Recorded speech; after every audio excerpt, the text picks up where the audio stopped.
بسم اللہ الحمد للہ رب العالمین والصلاة والسلام علی رسولہ الامین وعلی آلہ واصحابہ ومن تبعہم بإحسان الی یوم الدین اما بعد فاعوذ باللہ من الشیطان الرجیم بسم اللہ الرحمن الرحیم وَلْتَكُن مِّنكُمْ أُمَّةٌ يَدْعُونَ إِلَى الْخَيْرِ وَيَأْمُرُونَ بِالْمَعْرُوفِ وَيَنْهَوْنَ عَنِ الْمُنكَرِ وَأُولَئِكَ هُمُ الْمُفْلِحُونَ. وقال النبي صلى الله عليه وسلم من رأى منكم منكرا فليغيره بيده فإن لم يستطع فبلسانه فإن لم يستطع فبقلبه وذلك أضعف الإيمان. قابل تکریم سامعین کرام، محاضرات دعوت کے ضمن میں آج کی نشست میں اللہ کی توفیق سے دعوت الی اللہ کے عمل کی فرضیت، اہمیت اور اس کی افادیت کے حوالے سے گفتگو ہوگی. دعوت الی اللہ کے نوبل مشن اور جلیل القدر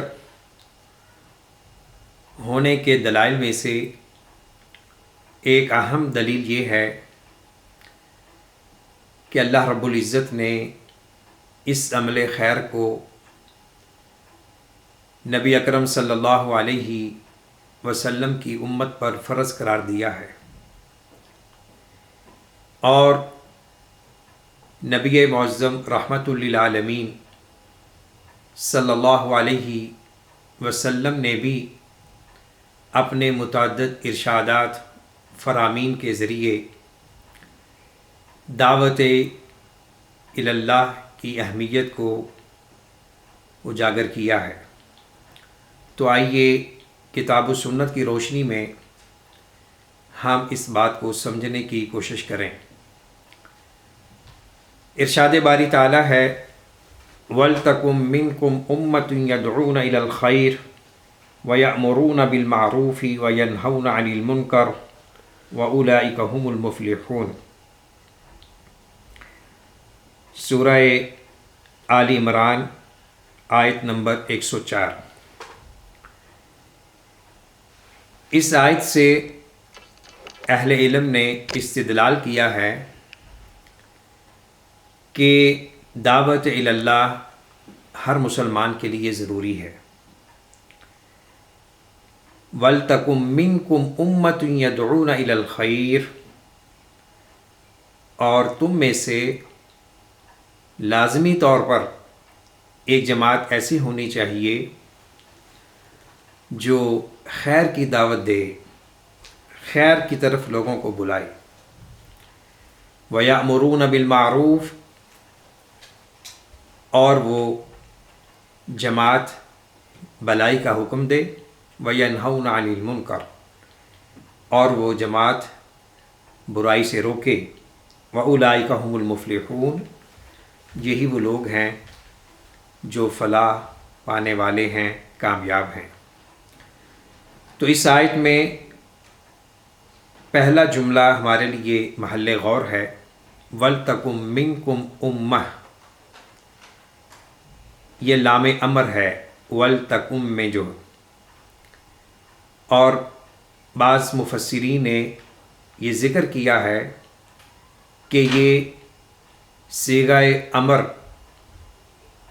یعنی افعلوا سے بھی صراحت کے اعتبار سے زیادہ فصیح و بلیغ ہے. تو معنی ہے کہ تم میں سے لازمی ایک ایسی جماعت ہو جس کا یہ کام ہو. اور امام ابن جزئی و دیگر اہل علم نے اس کی تفسیر کو بیان کرتے ہوئے لفظ من جو منکم میں ہے اس پر بحث کی ہے کہ من کیا یہ تبعیض کے لیے ہے، یعنی بعض معنی کو ظاہر کرنے کے لیے، یا من بیانیہ ہے. تو ہر دو صورت میں دعوت اللہ کا حکم اچھی طرح بیان ہوتا ہے۔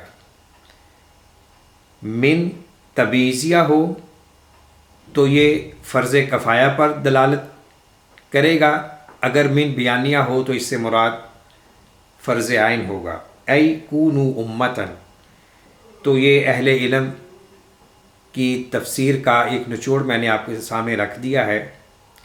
جس طرح کہا جاتا ہے فَاجْتَنِبُوا الرِّجْسَ مِنَ الْأَوْثَانِ، بلکہ ارشاد باری تعالیٰ ہے کہ گندگی سے بچو من الاوثان، جو کہ بت ہیں۔ تو من یہاں بیان کے لیے ہے، یعنی گندگی وہ جو بتوں کی عبادت پر مشتمل ہے۔ تو یہ آیت ان دلائل میں سے ہے جس سے استدلال کیا گیا ہے کہ دعوت اللہ کا عمل ہر مسلمان کے لیے ضروری ہے۔ اسی طرح سورہ نحل کی آیت 135 نمبر، ادع الی سبیل ربک بالحکمۃ والموعظۃ الحسنہ وجادلہم باللتی ہی احسن، یہ آیت بڑی جامع ہے۔ بظاہر اس آیت کا مخاطب نبی اکرم صلی اللہ علیہ وسلم کی ذات گرامی ہے، لیکن جب تک کوئی ایسے دلیل نہ آ جائے جو حکم آپ کے ساتھ خاص کر رہی ہو، تو اس حکم میں آپ کی امت کے افراد بھی شامل ہوتے ہیں۔ تو ہر امت کا ہر فرد، یعنی امت اسلام کا ہر فرد اس آیت کا مخاطب ہے کہ آپ لوگوں کو اپنے رب کی راستے کی طرف بلائیے، یعنی اسلام کی طرف، اسلام کی تفصیلات کی طرف، شریعت کی طرف، بالحکمہ، حکمت کے ساتھ، والموعظۃ الحسنہ، اچھی واعظ، تلقین، نصیحت کے ذریعے، وجادلہم باللتی ہی احسن، اور اگر بحث مباحثے کا موقع آئے، اس کی ضرورت پڑے، تب بھی آپ نے مجادلہ، بحث اچھے انداز میں کرنی ہے۔ تو یہاں محل شاہد ہے ادعو الی سبیل ربک، کہ اپنے رب کی طرف بلائیے۔ اور اس کے ساتھ ہی ہم دوسری آیات کو کوٹ کریں گے جس میں اگرچہ فرضیت اس معنی میں واضح نہ ہو، لیکن اس میں دعوت کی عظمت، فضیلت کو بڑے اچھے انداز میں بیان کیا گیا ہے۔ سورہ آل عمران کی آیت نمبر 110 ہے، کنتم خیر امۃ اخرجت للناس تأمرون بالمعروف وتنہون عن المنکر وتؤمنون باللہ، کہ تم ایک بہترین امت ہو جسے لوگوں کے لیے نکالا گیا ہے یا لوگوں کے لیے مبعوث کیا گیا ہے، بھیجا گیا ہے۔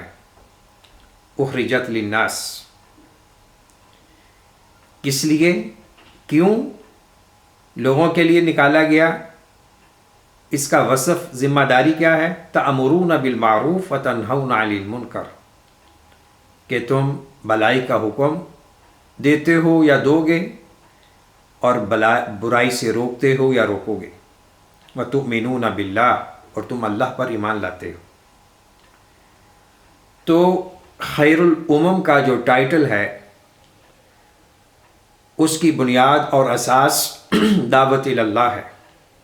امر بالمعروف و نہی عن المنکر دعوت اللہ کا ایک انتہائی اہم میدان ہے۔ تو معاشرے میں خیر کو فروغ دینا، معروف کو پھیلانا، شر سے بچنا اور بچانا، یہ ایک انسانی نوبل مشن ہے۔ معروف میں سر فہرست اللہ کی توحید آتی ہے، نبی اکرم صلی اللہ علیہ وسلم کی اتباع اور اطاعت کا درس آتا ہے، اور اچھائی میں ہر وہ چیز شامل ہے جسے عقل سلیم اچھا سمجھتی ہے، جو انسانیت کی فلاح و بہبود کے لیے ناگزیر ہے۔ اس میں اخلاقیات بھی شامل ہیں، امانت، دیانت، سچائی، حقوق اللہ، حقوق العباد دونوں اس میں شامل ہیں۔ اور منکر میں سر فہرست شرک ہے، خرافات ہیں، غیر اللہ کی پوجا پاٹ ہے، اور غیر شرعی طور طریقے ہیں، اور ہر وہ عمل، ہر وہ قول جو کتاب و سنت کی الٹ ہے، اس کے اگینسٹ ہے، وہ بھی منکر میں شامل ہے۔ تو منکر کسی بھی صورت میں ہو، حقوق اللہ کی تلافی کی صورت میں ہو، تلفی کی صورت میں ہو، یا حقوق العباد کو نظر انداز کرنے کی صورت میں ہو، ہر دو صورت میں منکر سے بچنا اور بچانا یہ اہل ایمان کا شیوا ہے، ایمان کی نشانی ہے۔ اور اس ضمن میں چوتھی آیت سورہ حامیم السجدہ کی، اور جسے سورہ فصلت بھی کہا جاتا ہے، آیت نمبر 33، وَمَنْ أَحْسَنُ قَوْلًا مِّمَّنْ دَعَا إِلَى اللَّهِ وَعَمِلَ صَالِحًا وَقَالَ إِنَّنِي مِنَ الْمُسْلِمِينَ۔ بڑی جامع آیت ہے۔ میں آپ سے ریکویسٹ کروں گا کہ آپ اس آیت پہ غور و فکر کریں اور اس کی تفاسیر کا مطالعہ کریں۔ اہل علم نے کس قدر جامعیت کے ساتھ، معنویت کے ساتھ، شمولیت کے ساتھ اس کے مفہوم کو اجاگر کیا ہے۔ مختصر بات یہ ہے کہ اس آیت میں اللہ رب العزت نے داعی اللہ، دعوت کے عمل کو بہترین عمل قرار دیا ہے۔ وَمَنْ أَحْسَنُ قَوْلًا مِّمَّنْ دَعَا إِلَى اللَّهِ، اس سے بڑھ کر کس کی بات اچھی ہو سکتی ہے جو اللہ کی طرف بلاتا ہے۔ وَعَمِلَ صَالِحًا، اور خود بھی نیک عمل کرتا ہے۔ وَقَالَ إِنَّنِي مِنَ الْمُسْلِمِينَ، اور وہ کہتا ہے کہ میں بھی مطیع و فرما بردار لوگوں میں سے ہوں۔ اس آیت کو ذرا اختصار کے ساتھ سمجھتے ہیں۔ اس آیت میں اللہ رب العزت نے استفہامی انداز میں، سوالیہ انداز میں لوگوں کی توجہ دعوت اللہ کی طرف کی ہے۔ جو شخص اللہ کی طرف بلاتا ہے اس سے بڑھ کر کسی اور کی بات اچھی نہیں ہو سکتی۔ دعوت اللہ کیا ہے؟ اللہ کے دین کی طرف، شریعت کی طرف۔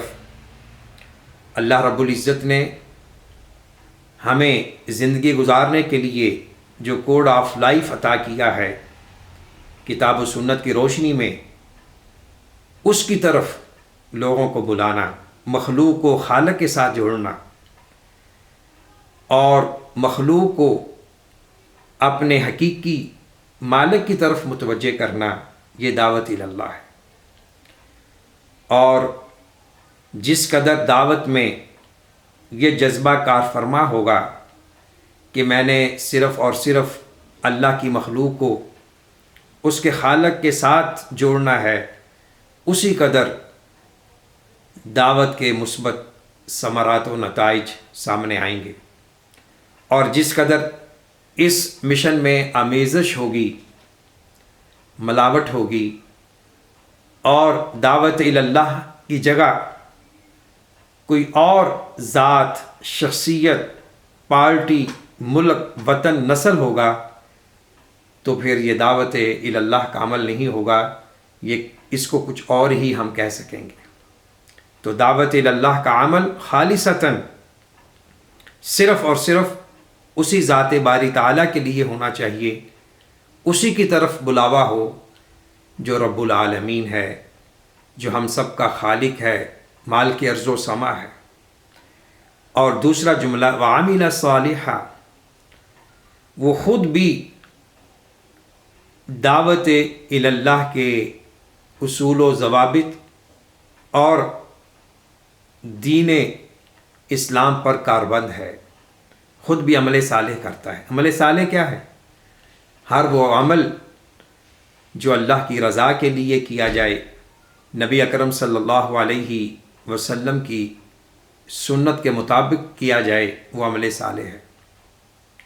اور تیسرا اور آخری جملہ اس آیت کا، وقال اننی من المسلمین، وہ خود بھی ببانگ دہل علی وجہ البصیرت یہ اعلان کرتا ہے، بتلاتا ہے کہ میں بھی اسی رب کا فرما بردار ہوں جس کی طرف میں تمہیں بلا رہا ہوں، میں بھی اسی منہج و شریعت کا پابند ہوں جس کی طرف میں تمہیں بلا رہا ہوں۔ گویا کہ اس میں داعی کے کردار کی طرف بھی توجہ دلائی گئی ہے۔ تو یہ آیت بھی دعوت اللہ کے عمل کی اہمیت، افادیت اور ضرورت کو بڑے اچھے انداز میں اجاگر کرتی ہے۔ ناظرین کرام، اس کے بعد ہم 3 احادیث کو اختصار کے ساتھ ذکر کریں گے جس میں اس بات کی دلالت ہے کہ دعوت اللہ کا عمل فرض ہے، واجب ہے۔ ایک حدیث جسے حضرت عبداللہ بن عمر رضی اللہ تعالی عنہ روایت کرتے ہیں، صحیح بخاری کی حدیث ہے، بلغوا عنی ولو آیہ، کہ آپ صلی اللہ علیہ وسلم نے فرمایا کہ لوگوں، اگر تمہیں میری طرف سے کوئی آیت، کوئی مسئلہ پہنچتا ہے تو اسے لوگوں تک پہنچائیے، کنوے کیجیے۔ ولو آیہ، یہ لفظ آیا قرآن کریم کی آیت کو بھی شامل ہے اور آپ صلی اللہ علیہ وسلم کے فرمان کو بھی شامل ہے۔ مفسرین نے اس کی صراحت کی ہے، اور اسی طرح قاضی امام بیضاوی جو مشہور مفسر ہیں، انہوں نے بھی اس آیت کی تفسیر کرتے ہوئے جو موقف اختیار کیا ہے اس کا لب لباب یہ ہے کہ ولو آیا، اس سے مراد قرآن کریم بھی ہے اور نبی اکرم صلی اللہ علیہ وسلم کی سنت اور حدیث بھی ہے۔ تو یہاں بلغو صیغہ امر ہے مطلقاً، کہ آپ میری طرف سے جو میں نے تمہیں سکھلایا ہے، تعلیم کی ہے، لوگوں تک پہنچا دیجیے۔ دوسری حدیث حضرت ابو بکر رضی اللہ تعالی عنہ اس کے راوی ہیں، یہ بھی صحیح بخاری کی حدیث ہے۔ آپ صلی اللہ علیہ وسلم نے خطبہ حجۃ الوداع ارشاد فرماتے ہوئے، جو ایک بہت فصیح و بلیغ اور انسانی دستور کے حوالے سے بے مثال، فقید المثال خطبہ ہے، اس میں بھی آپ نے دعوت اللہ کے مشن کی ذمہ داری صحابہ کرام کو اور ان کے بعد آنے والے افراد امت کو سونپتی ہے۔ آپ نے فرمایا تھا، اللہم اشہد، اے اللہ گواہ رہنا، میں نے اس ذمہ داری کو پہنچا دیا ہے جس کے لیے آپ نے مجھے مبعوث کیا تھا۔ تو اسی سیاق و سباق میں آپ نے ایک جملہ ارشاد فرمایا تھا، فَلْيُبَلِّغُ الشَّاهِدُ الْغَائِبُ،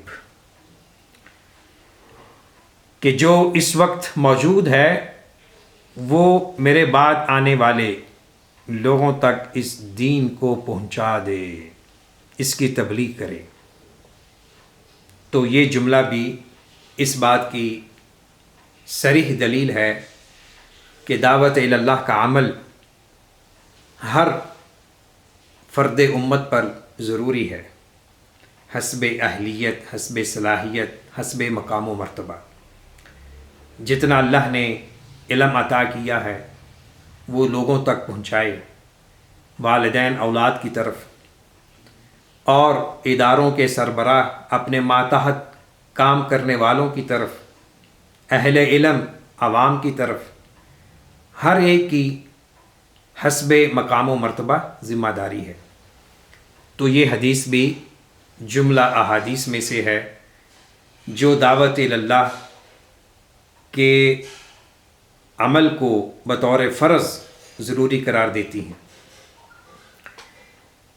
تیسری اور آخری حدیث اس موضوع کے حوالے سے صحیح مسلم کی روایت ہے، نبی اکرم صلی اللہ علیہ وسلم نے فرمایا، من رأى منکم منکرا فلیغیرہ بیدہ فإن لم یستطع فبقلبہ وذلک اضعف الایمان۔ تم میں سے جو شخص کسی برائی کو دیکھے اسے چاہیے کہ وہ اپنے ہاتھ سے اسے دور کر دے، بدل دے، اور اگر اتنی طاقت، قدرت، پاور نہیں ہے تو پھر اسے اپنی زبان سے بدل دے، اور اگر اتنی بھی طاقت نہیں ہے تو پھر اس برائی کو دل کی گہرائیوں سے برا سمجھے۔ وَذَلِكَ ضَعْفُ الْإِيمَانِ، لیکن یاد رکھے یہ ایمان کا انتہائی کمزور ترین درجہ